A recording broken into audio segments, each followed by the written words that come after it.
कहकशा को यकीन नहीं आ रहा कि उसका दूसरा बेटा रेयान किस तरह की हरकतें कर रहा है अपनी बीवी की बातों में आकर। वो इस बात को समझ नहीं पा रही कि रेयान आखिरकार मेरा ही बेटा है फ़ाइज़ की तरह, लेकिन फ़ाइज़ की तरह वो मेरी बात मानने की बजाय अपनी बीवी की बात मान रहा है।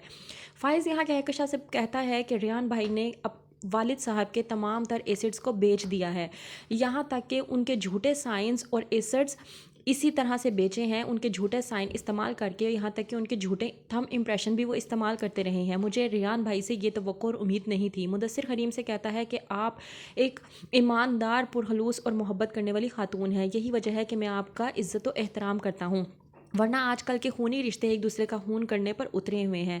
लेकिन जैसे आप अपने वालिद साहब की इज़्ज़त करती हैं, बिल्कुल उसी तरह से मैं आपकी इज़्ज़त करता हूँ, क्योंकि आप अपने वालिद साहब से खुलूस रिश्ते में हैं और उनसे मोहब्बत करती हैं। रेयान के पास आता है फ़ाइज़ और फ़ाइज़ कहता है कि रेयान भाई, मुझे आपसे ये तवक्को नहीं थी कि आप इस तरह के काम भी कर सकते हैं। रेयान कहता है कि घी अगर सीधी उंगली से ना निकले तो टेढ़ी उंगली से निकालना पड़ता है। फ़ाइज़ कहता है कि इन सब की बुनियाद पर सिर्फ़ हक़ ही सब कुछ नहीं होता, रिश्ते भी कुछ होते हैं, और रिश्तों में एतमाद, खुलूस, मोहब्बत और एतबार सबसे बड़ी चीज़ होती है, जो कि आपने अपने वालिदैन का तोड़ दिया है। वहीं पे गुस्से में आकर रेयान फ़ाइज़ से कहता है कि तुम तो एतबार की बात मुझसे ना ही करो तो बेहतर है। तुमने चंद लोगों की बातों में आकर अपनी बीवी का एतबार नहीं किया, उस पर एतमाद नहीं किया, उस पर भरोसा नहीं किया। तुम क्या मुझे भरोसे करना सिखाओगे?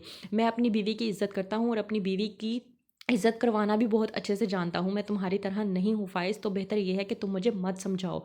क्या समझ पाएगा फ़ाइज़ कि रेयान क्या कहना चाहता है? देखते रहिए ड्रामा खुमार।